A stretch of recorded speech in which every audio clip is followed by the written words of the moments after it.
Querelle devant le personnel de maison. S'il y a une chose que vous devriez éviter, les maîtresses de maison, les hommes de maison, c'est de vous disputer ou bien de faire des palabres devant votre personnel de maison. Peu importe la raison, peu importe le degré de colère, vous devriez apprendre à vous maîtriser quand vous n'êtes pas seul à la maison. Devant la nounou, devant la cuisinière, devant même le chauffeur, vous vous disputez. Franchement, vous êtes en train de dégrader l'image de votre couple, l'image de votre foyer. Et vous allez emmener ces personnes-là à vous manquer de respect l'un envers l'autre. C'est-à-dire, soit ils manqueront de respect à madame, ou ils manqueront de respect même à monsieur. Parce que vous leur avez montré que votre couple est fragile. Évitez cette vidéo-là, c'est pour les patrons et les patronnes. Évitez de faire des disputes devant le personnel de maison. Il n'y a pas un foyer, il n'y a pas de dispute. Vous allez vous disputer.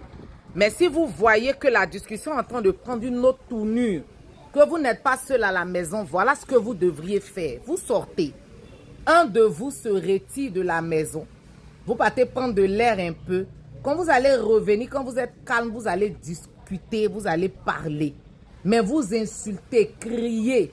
Souvent, ça donne, souvent même, ça fragilise même souvent le côté de la dame. Parce qu'il y a des filles, par exemple, quand elles viennent, vous savez, nous, on est une agence, on a recadré beaucoup de filles. Quand elles viennent, ils tanti. Chez nous, aujourd'hui, là, c'était chaud. Tonton fait pas là, ben, tanti à tout moment. On les recadre, on leur dit, ça ne nous concerne pas. Mais vous voyez que quand elles expliquent la situation, elles s'en délectent. Elles expliquent avec une certaine joie. En réalité, dans leur explication, on devait sentir de la tristesse. Mais c'est une sorte de joie. Elles se délectent de la situation. Ne donnez pas cet accès-là. Franchement, vous qui allez écouter cette vidéo-là, évitez ça. Évitez ça, évitez ça. Si vous êtes trop fâché, vous attendez la nuit quand vous serez dans votre chambre. Vous allez parler. Puis quand vous parlez, quand vous savez que vous avez des gens à côté, arrangez-vous à ce que le ton de voix ne soit pas vraiment haussé.